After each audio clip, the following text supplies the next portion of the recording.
Ahead of the Bihar elections, the Election Commission has kicked off a review of electoral rolls. It's called a Special Intensive Revision, SIR, sir. And it's over this move that there have been multiple petitions in the top court and a big political fight. But if you're confused about what all this means, let me break it down for you. Let's begin from the very basics. What is an electoral roll?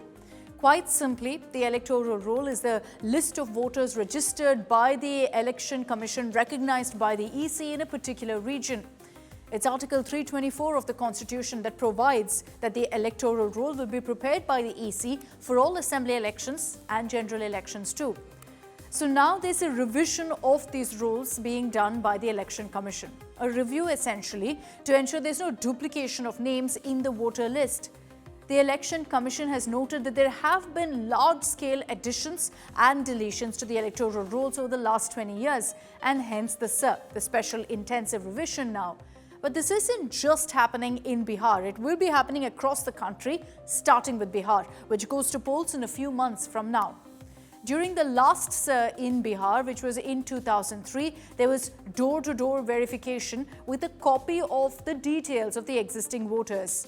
But this time around, voters will have to submit a form with additional details. This is for voters who are registered in the electoral roll after January 2003, because as I told you earlier, the last revision took place in 2003.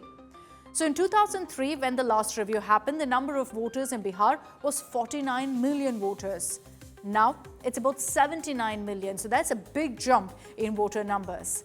Now, while the enumeration forms are being distributed already by the EC, the publication of the final roll will happen on September 30, 2025. That's the deadline the EC has put. Now, under the SIR being done, the Election Commission has listed caste certificates, family registers and land allotment certificates as some of the valid documents. Now, I'm sure you're wondering, what about Aadhaar? Interestingly, the EC has refused to accept Aadhaar in their revision exercise because the Aadhaar card itself carries a disclaimer stating it can't be used as proof of citizenship. But here's the catch.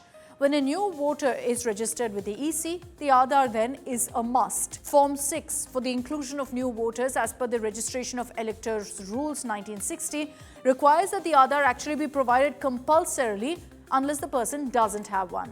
It's mentioned as a proof of date of birth and place of residence as per Form 6. And so there's a clear contradiction there that the EC doesn't accept Aadhaar for the review but accepts it when someone registers as a new voter.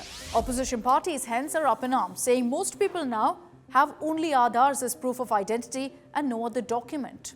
तो हमको लगता है कि 70 से 80% तो problem solve तब हो जाएगा जब आधार कार्ड, राशन कार्ड, मनरेगा कार्ड, जॉब कार्ड को ये इंक्लूड करें। आखिर इंक्लूड क्यों नहीं कर रहे? और कुछ दिन पहले ही इलेक्शन कमीशन ने डुप्लीकेसी को लेके लिंक करने का काम किया, तो इस बार आधार कार्ड को आपने क्यों एक्सक्लूड कर दिया डॉक्यूमेंट्स में से? तो इसको इंक्लूड कीजिए। The other big flashpoint is over the revision confirming citizenship. As per the EC, only citizens who are what's referred to as ordinarily resident should be included in the electoral roll of a constituency. Migrants who have moved away for long periods of time on account of education or employment would be included in the electoral roll of the constituency of their current residence. This is as per provisions of the Representation of People's Act or the RP Act. But the RP Act also provides that persons temporarily absent do not cease to be ordinarily resident. Many migrant workers shift to other places within the state or outside the state, but then they return to their place of birth, to where the upbringing happened. Their families, their properties may continue to be in the same location, and so they choose to retain their right to vote in that very location.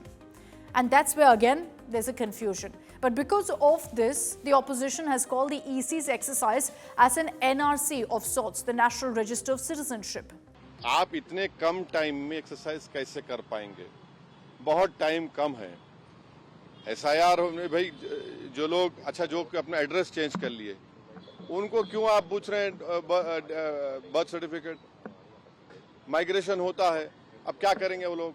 वो गए इसलिए कि बिहार में कुछ है ही नहीं, कोई सरकार ने उनका रोजगार का इंतजाम किया ही नहीं, तो मजबूरी उनकी है, बाहर बैठे हैं, तो ये सब प्रॉब्लम्स हमने ईसीआई के सामने रखे, हमने कहा इसका तो आप solution निकालिए. The Election Commission, meanwhile, has defended the exercise, highlighting that it was the opposition that repeatedly sought review of electoral rules.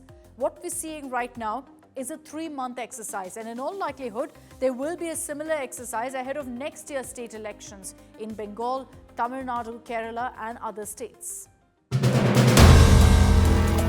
If you like the video, do like, comment, share, and subscribe.